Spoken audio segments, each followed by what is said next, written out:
یہ اسلام کا بہت بڑا بنیادی عقیدہ ہے۔ نیک لوگوں کے ساتھ دوستی، محبت، اور جو نیکی سے ہٹا ہوا ہے اس سے دوری اور اجتناب۔ الولاء والبراء، دو جملے ہیں، الولاء والبراء، دوستی اور براءت۔ جو نیک ہے وہ ہمارا دوست ہے۔ انما ولیکم اللہ ورسولہ والمؤمنون، تمہارے دوست وہ ہونے چاہیے جو اللہ ہے، اس کا پیغمبر ہے، ایمان والے ہیں، یہ تمہارے دوست ہیں۔ اور تو اور اگر تم نے رشتہ ڈھونڈنا ہے تو اس کے اندر بھی دینداری کو تم نے تلاش کرنا ہے۔ تنکح المرأة لأربع، سنن ابی داؤد کی حدیث ہے، نکاح 4 وجوہات سے کیے جاتے ہیں، لمالہا، مال کی وجہ سے، ولجمالہا، خوبصورتی کی وجہ سے، اور ولحسبہا، حسب اور نسب اور خاندان کی وجہ سے، ولدینہا، اور دین کی وجہ سے۔ آپ نے فرمایا فاظفر بذات الدین تربت یداک، تم نے جب رشتہ ڈھونڈنا ہو تو سب سے مقدم اور ترجیح پر جو چیز رکھو، سب سے پہلے جس چیز کو تلاش کرو، وہ مال نہیں ہونا چاہیے، وہ خاندان نہیں ہونا چاہیے۔ کس بنیاد پر آج ہم فخر کر رہے ہیں؟ خاندان پہ فخر کرنے والا مجھے یہ بتائے ابو لہب کہاں پہ ہے؟ یہ رسول اللہ کا چچا نہیں تھا؟ اور حضور سے محبت نہیں کرتا تھا؟ اور حضور کی ولادت کی خبر سنی جس باندی سے، اس باندی کو اس نے آزاد نہیں کیا تھا؟ مکہ والوں کو اس نے خوشی کے اندر مٹھائی تقسیم نہیں کی تھی کہ آج میرے بھائی جو فوت ہو چکا ہے عبداللہ، اس کے ہاں ایک یتیم بچہ میرا مکفول ہوگا، میں اس کی کفالت کروں گا، خوشی ہے آج۔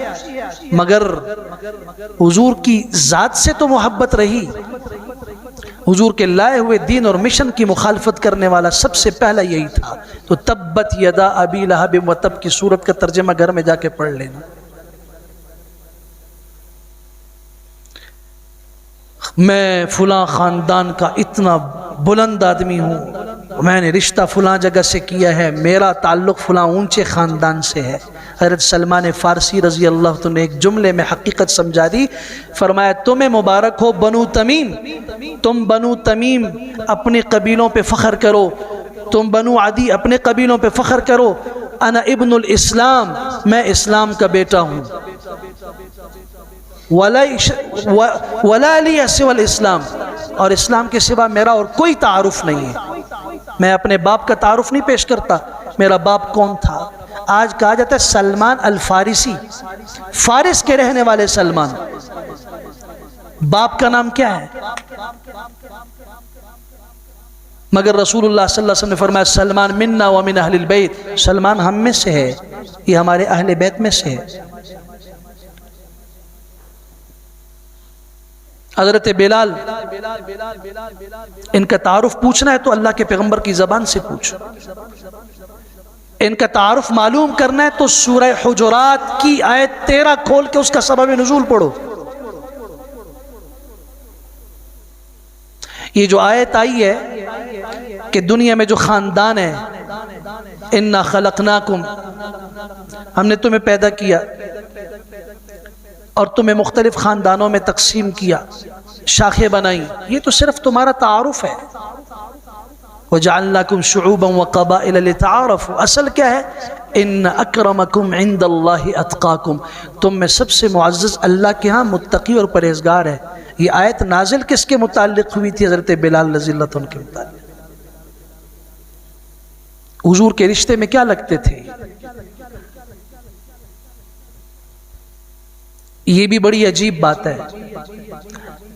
ہمارے معاشرے کے اندر اسلام آیا تھا جوڑنے اور ملانے کے لیے اور تفریق مٹانے کے لیے اور ایک بات سمجھانے کے لیے، اللہ کی نظر میں تم سب اللہ کے بندے ہو، اللہ کی کسی سے کوئی رشتہ داری نہیں ہے، تم سب اللہ کی مخلوق ہو، اس کے بندے ہو۔ رشتوں کا جو بتایا گیا ہمیں اصول، وہ یہ حدیث میں نے آپ کے سامنے ذکر کی، مگر ہمارے ہاں یہ بھی سمجھا دیا گیا کہ کہ یہ لڑکی سید خاندان کی ہے، اس کا غیر سید کے ساتھ نکاح نہیں ہو سکتا۔ آپ سب حضرات یہی نظریہ آج تک رکھ رہے ہیں، سید لڑکی ہے، غیر سید کے ساتھ اس کا نکاح ٹھیک ہے، آپ کے دین میں نہیں ہو سکتا ہوگا۔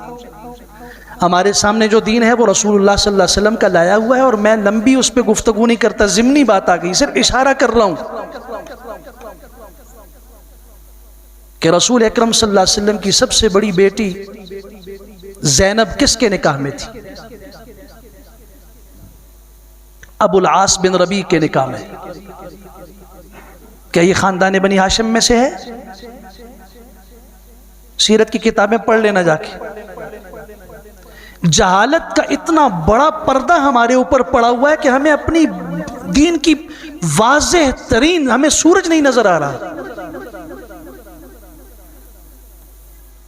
پیغمبر علیہ السلام کی 4 بیٹیاں تھیں،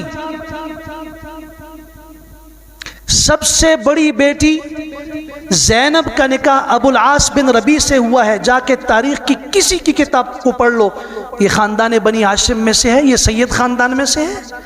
حضور کی دوسری بیٹی ہیں سیدہ رقیہ، حضرت عثمان کے نکاح میں تھی، جا کے ڈھونڈو، حضرت عثمان سید خاندان میں سے ہیں،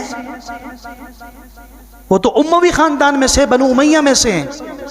حضور کی تیسری بیٹی ام کلثوم، حضرت عثمان کے نکاح میں جا کے ڈھونڈو، ایک حضرت فاطمہ الزہرا، حضور کی لخت جگر، یہ حضرت علی کے نکاح میں سے، وہ خاندان بنی ہاشم بنی عبد المطلب میں سے۔ حضور نے 3 بیٹیاں اپنی سید خاندان کے باہر دی ہیں۔ اب آپ کے ہاں جو بھی نظریہ ہے وہ اپنی جگہ پر ہو، یا تو کہو کہ پیغمبر نے غلط کیا، معاذ اللہ، اور یا پھر کہو کہ ہم کسی اور طرف چل پڑے ہیں، ہمارا کوئی دین اور ہے۔ اسلام نے برابری پیش کی ہے، بندہ ہونے میں برابر ہو۔ اگر اللہ کے ہاں کوئی فرق ہے تو وہ مالداری کی بنیاد پر نہیں ہے، وہ خاندان کی بنیاد پر نہیں ہے، وہ ہے تو تقوی کی بنیاد پر ہے۔ ان اکرمکم عند اللہ اتقاکم۔ اسی لیے حضرت بلال کو دیکھو گے، رسول اکرم صلی اللہ علیہ وسلم نے مؤذن بنایا، بیت اللہ کی چھت پہ کھڑے ہو کے اذان کا حکم دیا۔ آپ کے چچا ہیں ابو لہب، جہنم کی بشارت سنائی،